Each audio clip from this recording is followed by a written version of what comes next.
All right, the concept of touch and recover. Touch and get the net back. It's a very important concept, guys. Remember that when we say touch, the shot is normally like a gancho, like a very simple shot. Yeah, how to execute that shot? Prepare always high, racket vertical, not horizontal. Yes, and then remember to touch.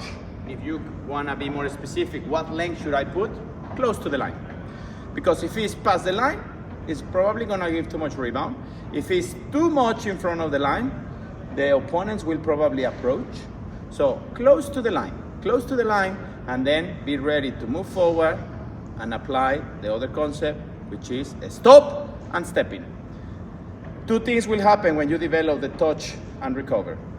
One, you are gonna keep the net position longer than normally, which is a very positive thing. And two, is that the other players will have to do other things to steal the net from you, yes? So they might start playing longer lobs, which means they probably will make more mistakes. Second, they might come to the net and engage in a fight.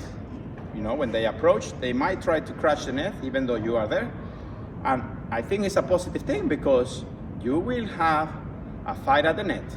And if you are better than them at the Chiquita game or at volleys, you want to take that fight, yes? So let's provoke that kind of game style against our opponents and sell the idea that we care a lot. We have understood that the net land is super valuable. Reason why I don't want to lose it unless I have no choice. So how to practice the touch and recover? Well, you are gonna be okay getting moved by your opponent, yeah, or your training partner. So be okay, not hurting them, just put the ball close to the line so they don't have a very easy approach. Yeah, they have to play a little bit with the ball close to them and use the time your touch takes to get to that player to recover a good position. Remember to stop when? Before the opponent impacts the ball. So when you stop, you are ready to then adapt your body to whatever you are getting. So let's see how that goes. I touch, and I recover. Yeah, again. I touch, I don't lose the net. I recover.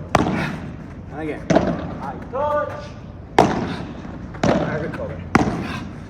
I touch. Yes. So normally, this is what's gonna happen. The more you sell the idea of touching and recovering, the more the opponent starts thinking unconsciously that, oh shit, my lob needs to be deeper, longer. So then, many times they will actually nail it, but many times it will go long because you are forcing them to play more precise shots. Consequently, they will make more mistakes.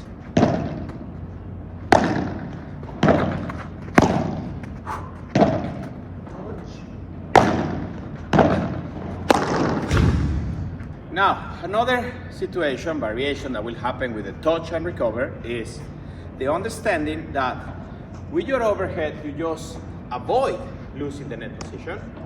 And while you recover, there will be many times where the opponent, depending on the level, on the skill, there will be many times where they put the ball on your feet. And then, well, you just have to keep playing neutral, keep playing simple. But there will be also many times, guys, where after your touch, while you recover, they might make a tactical mistake by playing a little bit too high, or maybe the ball surprised them, or maybe they were a little bit too much in, so then they ended up hitting a pickup ball, basically that pops. So when that happens, you are gonna always attack more with your volleys than with your overhead. And that is something that I would like you to develop. Use the overhead to cook the point. Use the overhead to not lose the net. And while you are cooking, yes, when you get that high ball that you can use your volley to maybe attack, that's when you are gonna take your chances. In conclusion, use the overhead to work out the point, use the volley to attack.